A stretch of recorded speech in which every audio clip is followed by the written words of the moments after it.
Welcome to the Susan Brender Show. It's all about you, featuring shows on health and wellness, the performing arts, politics, and people who inspire you to be your very best. And now, here's Susan Brender.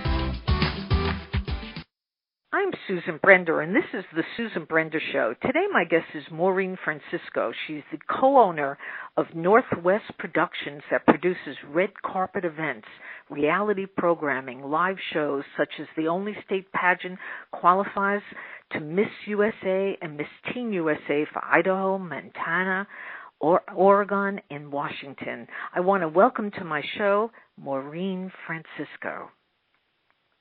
Hi, Susan. Thank you so much for having me. Well, it's my pleasure. You know, you're a published author of an award-winning book, It Takes Moxie, Off the Boat or Out of the School to Making It on Your Way in America.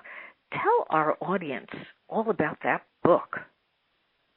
The reason why I decided to write this book is because I want to show people that success looks a lot like work. And a lot of people forget that in order to go after something that you really want in life, you've got to put in the work. And a great example would be my grandmother. She came here to this country almost 30 years ago. She came here from the Philippines with no college education and never having a job with benefits. My grandmother got a job here in this country. She worked at a hotel laundry department, and it was the first time she ever received a paycheck with benefits. As a result, she was able to support her 9 children and some 60 grandchildren. My grandmother is now retired, and she is living her American dream. She splits her time between the Philippines and Washington State. And again, I just want to show people that you can still achieve the American dream. However, it's going to take some work. Yeah. Now, Maureen, today there's a lot of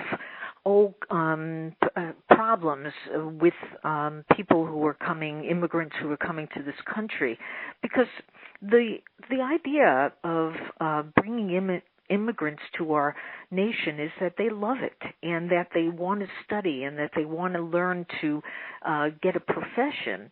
But there's a different kind of attitude that many of the people who are coming here have. What's the difference in your mind about the immigrants 30 years ago as opposed to the immigrants now? I think the attitude with people is they still want to come here, again, in order to achieve that American dream. And I think the tone of the country is whether you come here legally or illegally. And my family came here legally. They were sponsored through other family members. So I think 30 years ago and today, I think the notion is still the same. People come here to work. They come here to achieve the American dream. The tone, however, is different based on whether you came here legally or illegally, because that's when people start forming ideas on whether you're going to be a contributing member of society or not. Yeah. Now, your book, Moxie, Off the Boat or Out of School to Making It in Your Way in America, why did you write that? Because, well, not everybody who has an experience writes a book about it, but what's the book all about? And again, what inspired you to write it? I felt like the attitude of this country is that people think you still cannot achieve your American dream. And I wanted to show people, yes, you can, using my grandmother as just one of many stories in the book. My grandmother came here to this country with no college education and never received a job with benefits. And here she is coming to this country in her late 50s, and she was able to find a job that provided benefits. And again, she's just one person in this book that I interviewed. Another person who I interviewed is my friend Rich Cho, who is the general manager of a major sports franchise. When he came here to this country, his dad was working at 7-Eleven and his mom was a librarian. And when he graduated, he wanted to make sure that he got a job that had some security, because again, his family came here to this country with very little. So he wanted to make sure he got a secure job to appease his family. He became an engineer. But it wasn't his passion. So in his late 20s, early 30s, he decided to leave what was a very good paying job to pursue his real passion, and that was to be a manager of a major sports franchise. And when he did research on the internet, he learned that in order to become a GM of a major sports franchise, you either had to be a former player or you had to have a law degree. So he was not a former player, and he knew that maybe if he got his law degree, the opportunities would open. So he quit his decent paying job, moved to California, and got a law degree at Pepperdine University. And each summer, he would come back to Washington State and intern with the Seattle Supersonics when it was around. Now, he was making minimum wage with 2 degrees, an engineering degree and a law degree. But again, he wanted to get his foot in the door with the Seattle Supersonics, and he would sleep on the floor of his brother's apartment. Because the management team at the Seattle Supersonics saw his work ethic and his determination, eventually a position did become open. It was a part-time position, and once again, he took that part-time position, not making very much money, and he worked his way up.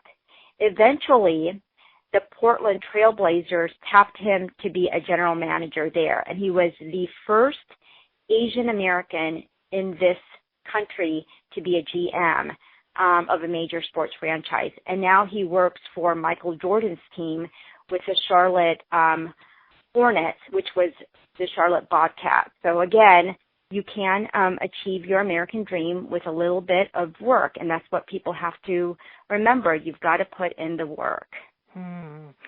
So what do you want people to take away from your book? There must be so many different things that you write about that can be an inspiration and possibly great education and information for the average person. Aside from success looking a lot like work, I want people to take away that you have the attitude to either choose to work or not choose to work, either have a great attitude or not have a great attitude. You have choices, and each choice that you make has consequences. So that's something that I tap into the book. The other thing that I talk about in the book is you're always interviewing, whether it is meeting somebody for the first time, whether you are emailing somebody, whether you are at your current position. You're always interviewing because you have no idea whether 5 years or 10 years from now, the people around you, they might have another job opportunity, or they might be looking for investors, or they might be looking for employees, or they might be looking for somebody who's a manager. As we go on with our lives, we want to make sure we have more opportunities as we age. So if you recall, if you're always interviewing for the job, the opportunities will always continue to open for you because people will remember you. Yes. They will remember those who stand out. I agree. Now, interestingly enough, you come from the world of, it sounds like television, or was it radio, or was it a newspaper? Because you were a former anchor and a reporter and a reality show star. You've done a lot. So right after college, I worked at my first on-air TV station in Yakima, Washington. And the reason why I wanted to go into television news, when I came into this country, I could barely speak a word of English. And right after school, I would come home, and rather than turn on and watch the cartoons, I would tune in and watch the newscast. And the reason why I would do that, that was one way of me to practice English. I would practice the very same words that the reporters or anchors would say, and I would say those words out loud. Then when I was in my late teens, I decided to do a pageant. And I remember this newspaper reporter doing a story on me, and I thought, it's so fascinating that she gets to meet all of these interesting people. And I thought to myself, well, maybe I can be a reporter. Maybe I can tell other people's stories. And because, again, I used watching the news as a way to learn how to speak English, I decided, well, why not? Why don't I become a reporter or an anchor? So right after college, I worked in Yakima, Washington. From there, I worked in Savannah, Georgia, where I knew nobody. I think I knew maybe one high school friend, but I had no relatives there. Then from Savannah, Georgia, I worked in Flint, Michigan. And Susan, have you ever been in Flint before? No, I have not. It's a very desolate city where there's a lot of rundown buildings, there's potholes on the roads. It's just, there's not as many opportunities because that city used to rely on the automobile industry. And when it left and the jobs went overseas, a lot of people were still waiting and probably are still waiting for that next company to come. So, again, it's a very desolate city. And I worked there. There were a lot of crimes that I had to cover. From there, I eventually made my way back to Seattle, Washington. I was working part-time for a cable station at night, and during the day, I was working at another full-time position in marketing and sales. When my boss decided to promote me, he told me I could no longer work at another position because I would need to really focus on my employees. So I was at a major crossroads in my life, whether to continue my passion of telling stories or embrace this current opportunity where I would be part of the management team, and I chose to be part of the management team. And I still, to this day, get to write. I get to freelance for a couple of publications, and with my book, I was able to still practice that creative energy through writing. So I still am tapping into that journalism side, but it might not look like news. Yeah. Now, that's a very interesting job that you had. Where do you get your determination? Because it sounds like you really pursue everything that you possibly can, and there must be a lot of determination, in you. So where did that come from? Is it your parents? Who helped you to be so strong to do the things that you do from scratch? I think it was because when I was so young, I can still remember living in a house with 15 family members, and we shared one bathroom. And I didn't realize that we came from humble beginnings until we moved to this country, where I finally eventually had my own bedroom with a bathroom. And I realized, wow, we really came from humble beginnings. And it's that drive to make sure that I don't ever live in a house with 15 family members, again, sharing one bathroom. So that drive that makes me want to keep pushing myself further and further, because I know what it feels like to come from humble beginnings. Yes. Now, you consider competing.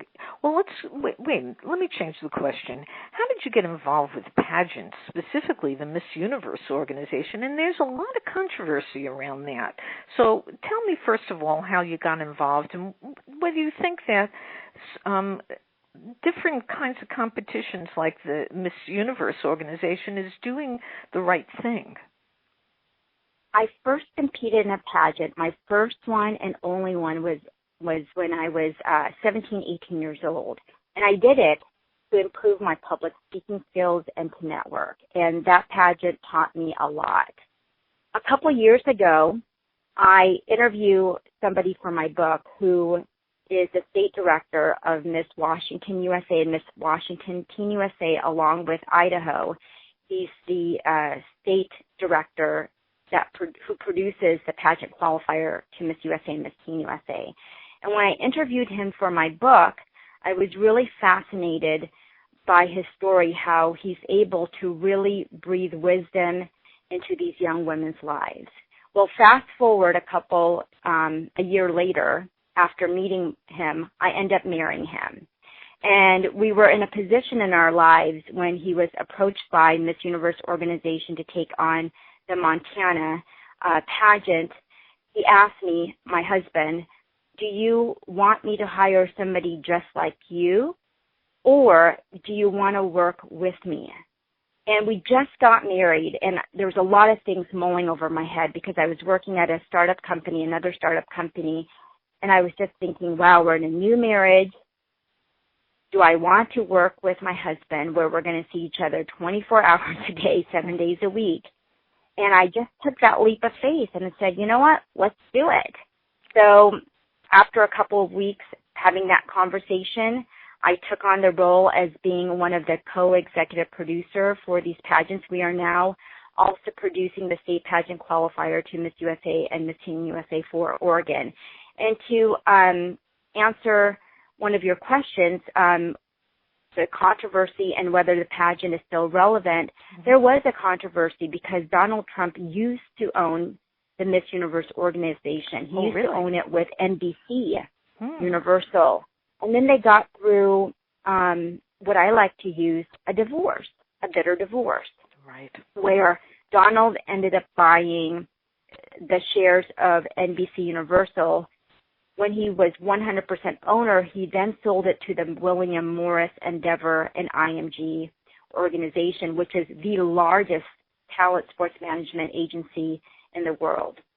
Wow. And is the pageant still relevant today? I would say yes, because these women are learning networking skills. They're learning about the importance of relationship building. I'm going to give you a quick story. One of our gals is Miss Washington USA 2000, Jamie Kern Lima. Mm-hmm. Today, she is the owner and founder of It Cosmetics.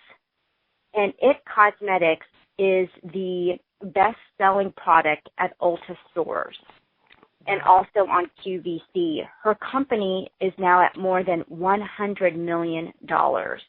Really? Jamie, yes. And Jamie contributes quite a bit of her success from what she learned in the pageant, and that was about the importance of networking, the importance of learning how to come into a room and command people's attention, the importance of raising sponsorship because she had to raise sponsorship in order to compete, and then when she was pitching her product at Cosmetics, it was in a totally different playing field. So again, the pageant gave her the great foundation to be able to do what she is doing today.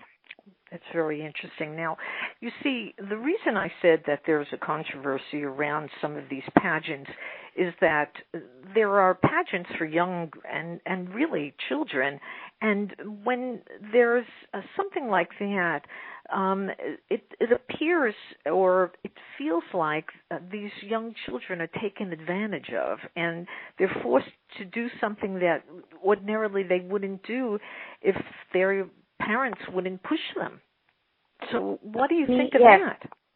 So to me, if parents are pushing their children to do something they truly do not want to do, whether it's pageants, whether it's sports, whether it's playing an instrument, and they just absolutely don't want to do it and they're being pushed to the point of unhealthiness, then there is a big problem. And I do believe the parents should back off. And again, it's not only with pageants, but with other different extracurricular activities. There needs to be a healthy balance. Now, I was speaking to a parent who told me that her daughter is extremely shy. She's 15 years old, and she doesn't know whether she should push her daughter to do the pageant. And I told the mom, since she's 15, the world will be much more forgiving of her shyness than when she's 30. Yeah. And she needs to overcome that shyness now. And it doesn't have to be through the pageant. It can be other organizations or other extracurricular activities. But I told the mother I would encourage you to push your daughter now because, again, the world is much more forgiving when she is shy at 15 than when she's 30 because people have different expectations of your skill set at 30. Yes. And that turned a light bulb in her head and she went, you're right. I need to do something to really encourage my daughter because otherwise the mom would be enabling the situation. Mm-hmm. And can you imagine the daughter at 25, 30, 35, 40 and still being extremely shy? No. It's limiting her the opportunities that she really deserves. So what do you think hinders young people from success? Because a lot of young people, well, I don't want to say that they're lazy, and I don't want to also include the fact that all they seem to do is be on the Internet or on their cell phones. But there's something that's missing from the way young people feel today as opposed to what they felt like when you were a young person, or especially when I was a young person. We knew that we had to work for a living. We knew that we had to get an education.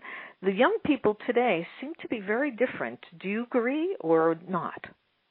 I do agree, and there's a combination of reasons why I think they lack that passion or that drive.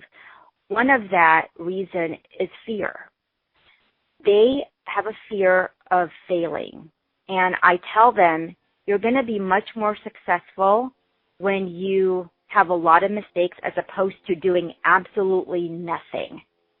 So they have that fear of failing. The other reason is they expect people to give them things. They have this entitlement attitude.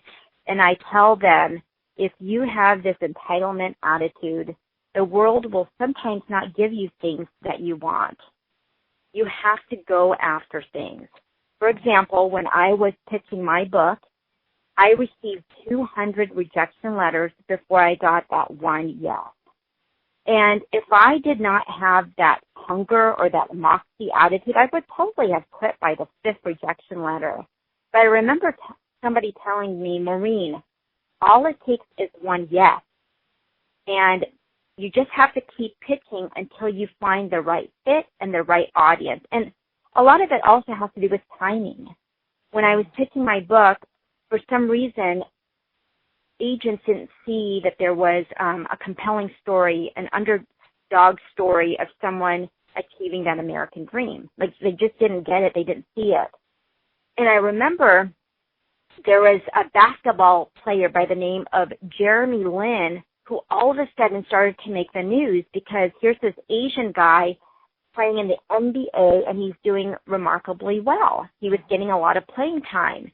And because my email came at that right time, that an agent happened to see it, he was like, yes, I will represent you for your book. Now, I do also want to tell you one more thing, Susan. Mm-hmm. Prior to that agent telling me yes, I did get another yes from another agent who ended up letting me go after 3 weeks. He could not find a publisher to move forward with my book.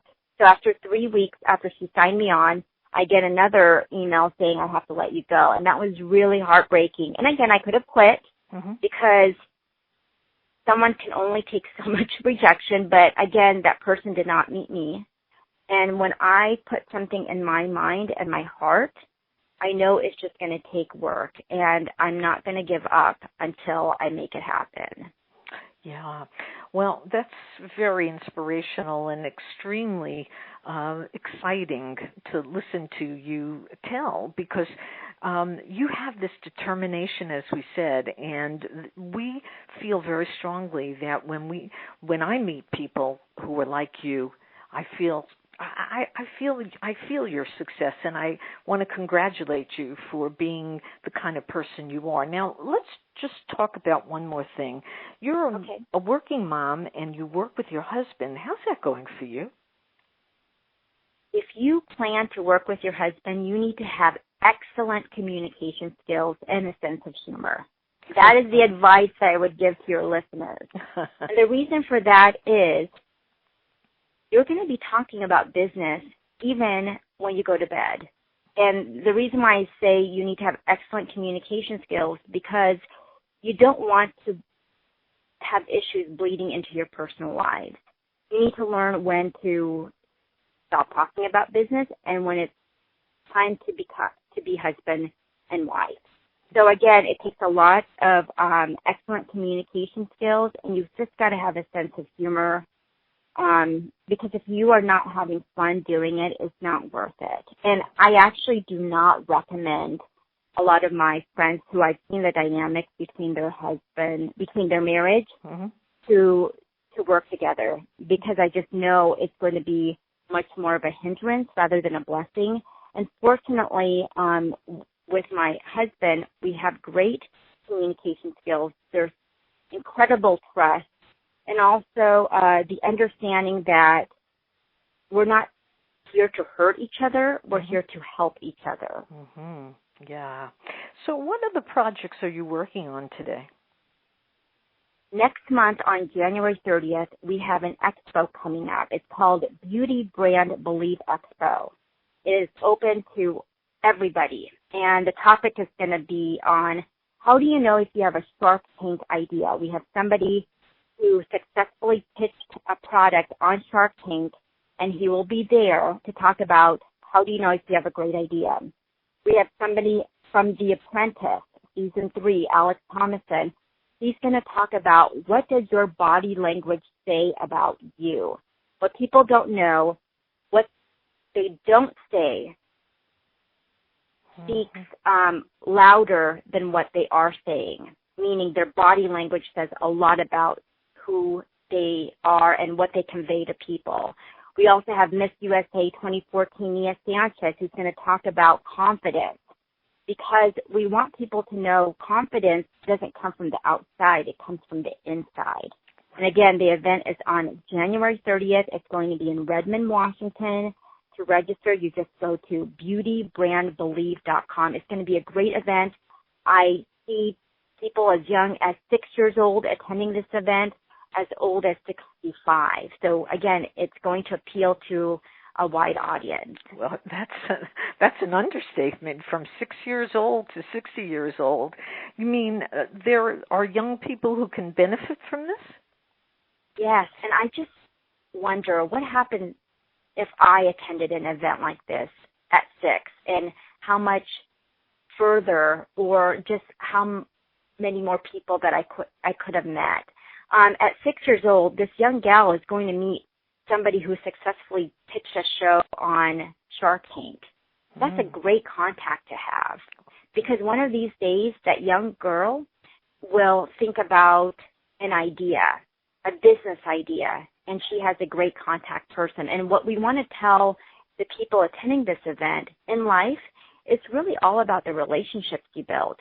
It's great to have a college degree, but that's not going to be enough to succeed.